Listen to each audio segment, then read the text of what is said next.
Welcome to the Comics Corner podcast with B-Lar and Danny P. Hey now, everybody.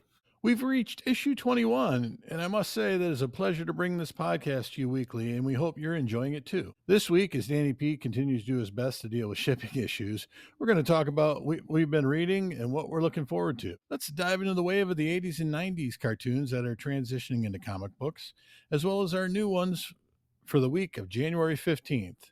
As long as I remember to read them this week. We are brought to you by the CLZ app and are a member of the SPDM crew. Please check out the SPDM website for a variety of podcasts at spdmcrew.com. Danny, how things going? Hey, how you doing? How you doing? So far, so good. Got about a week's and a half worth of books in the last 48 hours, but getting everything out there, and we'll get the rest of the books on Friday. So slowly that gets better. So I was excited. We got to order with Penguin Random House this week. I know it's a small thing to order, but it's just cool ordering with different companies, seeing the stuff they have, how that works. So started doing it with them. So as things move forward here, we were talking about that with Diamond, that then with Chapter 11, things are going to change. So I don't know. It's not necessarily a bad thing. You never know with change, but just finding different vendors now, So and a lot of that's already in place because since the pandemic, other people have already jumped into this. So that's why. I was reading. I was reading the article and a little bit of it, and I saw you posted stuff on the Facebook page, letting all the customers know. It said now that Diamond had Marvel left them, and my understanding is Diamond's still with Marvel. So I didn't know if that was Well, just see, a misprint. before it was just them, and they were the guys in charge, and they were the main wholesaler, and now they became like the middleman, just like everybody else, because Marvel's now through Penguin Random House, and then they send them out to other places. So Oh, okay. that's in fact part of the problem why we're getting stuff later, because they send it to them, and then they send it out to us instead of them being first call. I see. Gotcha. So, well, now that all that business is out of the way, Yes, yes. what you been reading, Danny? A bunch of cool stuff this week. I checked out one called Juvenile from Image. From it was written and illustrated by Jesus Orellana, which I wasn't familiar with, but very cool. I got it because I love Levette's art, and she did a variant cover. So that's what grabbed me, was actually a cover, and it's pretty much, they have it that it's one of those kind of dystopian futures where a bunch of kids died. This is the aftermath. It was a huge virus, and the kids that make it through being juveniles and the teenagers are almost in like a kind of hospital slash boot camp slash school situation, and all of a sudden somebody new comes to join them and things change. So that was pretty cool. That's a 5-parter that they're going to be doing. I got to jump into Sam Wilson Captain America #1, and it was definitely synergy at its finest. We get Sam in there. They have Bradley, who I believe is going to be in the movie as well. It's his birthday. It's either him or his son's going to be in the movie, and by the end we get Ross and Red Hulk and all that. So it was a pretty good beginning. Someone's behind it all, and we'll get to find out who it is. But it was a cool start. I always like Red Hulk, so it's neat to see him back in the mix. And the last one I got to this week was Cruel Kingdom, another one from EC Comics, from EC Comics / Oni Press. They're continuing going with those kind of short story vignettes. With this time, it was kind of like sci-fi meets medieval times. There was one that was a cool kind of fairy tale meets horror movies, and so I've enjoyed all those so far. Between that and Epitaph from the Abyss and Cruel Universe, they've done a really nice job with all the EC redo stuff. What about you? What'd you get to check out this week? I finally got a chance to get into Aquaman #1. Jeremy Adams and John Timms working together, and John Timms, he's a phenomenal artist. Close second to Dan Mora for me. I like everything he's done. The covers that he was doing for the Absolute Power, they did that 9-part connection poster with his covers. It was just great. Aquaman, we're finally getting to him. The powers from Absolute Power, they were talking about how some powers were going to get switched with people, and we just found out that Aquaman has gotten Mira's shape-changing water power, and he's training on how to deal with that. And then there's stuff going on with Atlantis, and we get to a splash page, and there's a Omega symbol of Darkseid that shows up. So we'll see what happens with that. DC vs. Vampires #6, halfway through the series. And speaking of Darkseid, he shows up on the Vampire Earth. Now, this is Elseworld, so it's not anything to do with All In, but the Earth versus vampires, the Earth heroes versus the vampires, they were coming to a head at a battle, and Darkseid shows up and basically he wants to know where Scott Free and his daughter are also, and uh, the Aquaman there says, "Yeah, they're dead. I drowned them. Oh, They're wow. dead." So Darkseid grabs him, says, "Well, you're useless," and he squeezes him, kills him, and says, "There's no reason for me to spare the Earth then," and opens up portals, and Parademon shows up. So pretty cool. No We got doubt. 6 more issues to get through, and I think they're throwing a little mini series. It said something about, DC versus Vampires, War V, Light and Darkness, or something like that. So we'll see. I hadn't noticed that in the preview books, so looking forward to it. And then, since I suggested it, the Terror and Fury #1, I went through that, and guess vampires are hot right now because this is also a future where we got vampires and zombies, and the two characters, Terror is a 1940s hero who's resurrected and doesn't know how, so he's still trying to get his bearings, and right now he's just kind of following orders from the group called Shade. And Fury just likes killing, and so they are working together, and they send them on a couple missions. And artwork reminds me of early Image stuff, the Rob Liefeld, Blood Strike, that kind of artwork. So pretty interested in it, and we'll see where it goes. It's 3 issue series, so it's not going to hurt the pocketbook too much to pick up the issues and check it out. So one of the things that's been happening, no, I'm not going to say frequently, but it's been happening, is some of the old cartoons, the nostalgic 80s, 90s cartoons are getting picked up and being rebooted into comics. And Thundercats, I think, was a strong one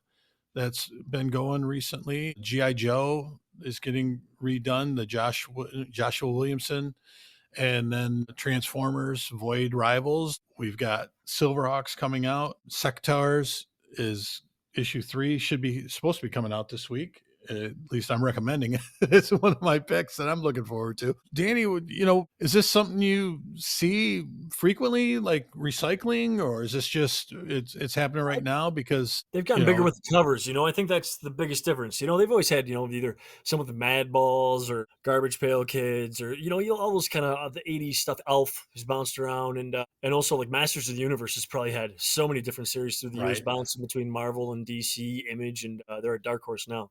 But yeah, I think the biggest difference is, Thundercats, I think, had well over 40 covers. The same thing with that Silverhawks coming out. That Mark Spears is a big artist right now, and I think he had, if you go through all the foil covers and everything, about 6 different covers on that one. So it's cool to see all these things become popular again that way. And then also even a little bit further back than the 80s, but Space Ghost, it's a great read. So that's really taken on its own thing as well. Right. And, Flash Gordon coming back was a cartoon, and then Defenders of Earth. Yeah. That was an 80s cartoon too. The Gargoyles, that was one of those cartoons that you didn't know how good it was going to be when you were a kid. And then as you got older, it just kept getting better and better. And it seems like some of the companies too, like you were saying, how the licensing, it's like Marvel gives it up and then somebody else takes it and tries to run with it.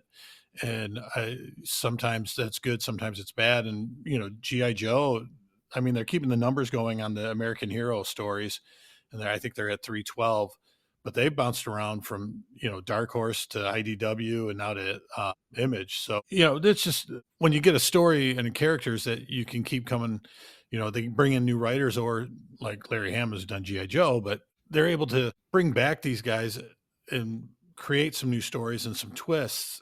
And like you said, they're in all these great covers that people are wanting to get because of the artwork. It's good for you as a store owner, I'm assuming. Yeah, it just gives more options again. More reason for people to come in. People looking for nostalgia, people looking for art, and also people looking for a great read. That GI Joe and the Transformer stuff is a totally different take than what they've done before. And I love that they've given Mr. Hama his own book is still going on with A Real American Hero, but this other one in the Energon universe is just cool to see the different tweaks and what they've done with Baroness so far and where that's going. And it seems to succeed because I know Free Comic the first Saturday in May we're going to be giving out a Speed Racer. Is a Mad Cave is going to take that on for sure. So that's another one from the past to retread again as well. Yep. And you've actually read the Johnny Quest you've enjoyed. Yeah, Johnny Quest was very cool. So again, further back than the 80s, but yeah, that was a great one. Yeah, it's just, the one I saw that really, I'm not gonna lie, I'm very much looking forward to, almost more than Silverhawks, is Herculoids. I just saw an ad for that, Yeah. and that's a Glob and Gleek, and But hopefully somebody grabs Thundar the Barbarian and does something good with Thundar, because that was always one of my favorites too. You never know. So you know what? Really, what needs to happen is, do you remember Laugh Olympics, Danny? By any chance? Absolutely, man. Yeah, that was on when I came from some school all the time. Yeah, in We, USA, we, absolutely. we got to have the really rottens against the Scooby Doos, and They what I mean, they that did big. try that too. I mean, Scooby Doo had that one where that was kind of Scooby Doo meets Walking Dead, which did really well, and then some of them were kind of too far out there. They did a Wacky Racers, but that which I believe was the dude that did Mad Max, but that one was too out there. So sometimes the idea is to get away from them too. Gotcha. Yeah. So, what are you looking forward to this week? This week, I got a couple here. I've really just liked all these horror ones, the anthologies. So, got one from Ahoy Comics called Howl. Has a couple of short stories in it that looked really interesting. The cover alone grabs me of a Cthulhu-looking woman just drinking, just arch gorgeous. And the next one was DC. You got me intrigued by this because I have to find out what a fractured Green Lantern is. So, Green Lantern Fractured Spectrum starts this week. I'm excited to see what's going on in that one. I'm sure I'll have questions. And the other one, they introduced him a little bit in that Ultimate Universe 1 year later, but Ultimate Wolverine looks pretty sweet as well. So those were the three biggest ones. And I was telling you that What If has been fantastic too with the Galactus. So we had the first one was Hulk, the second was Gambit, and this week we get a Moon Knight. So those are all pretty awesome. But those were the top on my list. What were you looking forward to? One of yours, the Ultimate Wolverine #1. I was, when I first got back into comics, I promised myself I would just do DC. And then we started doing this little project together, and I wanted to broaden my horizon some and added Marvel and some of the Image stuff and Energon Universe. And I'm scared to get into the Ultimate Universe, but man, that Ultimate Wolverine character just looks awesome. Yeah, So it's neat how they've just had Maker touch everything and change everybody, and it just seeing where they go with it. Just that the ultimate now, the absolute. It's neat to see them recreate something. It's the same but different. It's just fantastic. definitely, definitely. I absolute Batman 4. I haven't had a chance to read that yet, but I'm loving where all of the books are heading. And this month, actually, I believe there's going to start getting some of the other ones that are coming. The Martian Manhunter and Flash, Yeah, I we think have are Martian coming Manhunter, soon. Flash, and Green Lantern pretty soon. And yeah, Oh, Green Lantern you too. know, Yeah. so, I know some people at the store seem to think that the absolute Batman was only a 5-parter, but I know they already were talking about ideas all the way up to number 13. So I know Yeah. that's an ongoing The one. the first storyline, Zoo, I believe, Mhm. is just a Yeah, five-parter, just five. but Yeah, so but that's just the it's story. It's it's still going going to to keep continue going. going. Yeah. Yep, yep. Do you need an easy way to catalog your comics? Try the CLZ app. You can scan a barcode with the built-in camera scanner with a 99% success rate. You can find the series by title, or you could search a specific issue by title and issue number. Or the latest feature, you can scan the cover with your camera. That's right, folks, you heard me correctly. All you need to do is aim the camera from your cell phone at the comic book, and it will scan the cover and input the information right into your database. The CLZ Core Online Comic Database automatically provides cover art and full comic details like series, issue number, publisher, plot, creator list, character list. The details go on and on. It will automatically provide key comic information like first appearances, deaths, cameo appearances, iconic covers, and origins. You can edit these details from the CLZ Core, like the series issue number and variant description, and add personal details like storage box location, comic book grade, purchase date, and prices. You're able to try the CLZ app for free for 7 days. After that, it's just $1.99 a month or $19.99 a year. That's right, folks. Free for 7 days as you catalog your books using one of the 4 ways to input your information. You can download the CLZ app anywhere you get your applications. The CLZ app is a proud sponsor of the Comics Corner podcast with Danny P. And now back to the podcast. Yeah. So what I'm looking forward to is You Won't Feel a Thing. #1. It's Scott Schneider and Jock, a detective with a brain tumor and memory loss, and has to catch a serial killer from his past. And they're talking about somewhat of a horror storyline. So that's right up your alley a little bit there, Oh Dan. yeah, Scott Snyder. He's had me ever since Batman and Metal and all that stuff. So I always like to check out Yeah. his work. Laura Kinney, Wolverine #2, Wolverine versus Daredevil. That's the Elektra Daredevil. And pretty much enough said there. Sector's #3, Prince Daragon has been bested in combat by more experienced General Spidrax. And let's see how he deals with that. In Resurgent, Valiant, Bloodshot, is a one-shot. It's got Ray versus Bloodshot, Samurai versus Soldier. So that was one thing Valiant did early on. I remember is they had Ray come out. It was one of the first ones, and then Bloodshot came out later, and you ended up finding out that the blood in Ray is actually the same as Bloodshot's, the nanites, and it lasted so long it goes into the future. So it's pretty cool. They're going to have them battle now. So. Yeah, absolutely. That's what I'm looking forward to. The new ones for this week, it's actually a pretty short list, and we talked about some of it. Ahoy Comics Howl #1, Dark Horse Behemoth #1. DC's got the Green Lantern Fractured Spectrum. Distillery Media's You Won't Feel a Thing. Image Comics Finders Keepers. Marvel Comics has Rogue the Savage Land, which is an interesting looking story with Rogue and Magneto and Kazar. And then Ultimate Wolverine #1 and What If Galactus Transformed Moon Knight. And then Valiant Comics Resurgence of Valiant Universe Bloodshot one shot. So that's pretty much what we got. That's all, folks. That's all, folks. So I was trying to think. I was like, that's all we got for this week. We covered it all, man. You took everything off the board. Yeah. Danny, talk to me about the Subscription Club? Stop on by this month and join us. Come join the club. It's $20 one-time fee as long as you keep on coming on. This month it's free. You get 25% off the new titles and 10% off everything else. That way you don't miss anything. A little side note for this week. So we get a majority of the new books tomorrow, and we will get the rest on Friday. So that is improvement. So we're getting there. Yeah, hopefully, you don't lose your hair going crazy about this stuff. No. Pop's never lost his hair, nor did Grandpa on either side. So I'm golden. I worry about going gray, but there's nothing you can do. All right. Well, that wraps up another issue of the Comics Corner podcast with B-Lar and Danny P. We are part of the SPM podcast crew. I would like to thank the CLZ app for their sponsorship. Please check out the CLZ app where you get a chance. Please check us out on social media at Comics Corner Podcast on Facebook and Comics Corner Pod, all one word, on Instagram.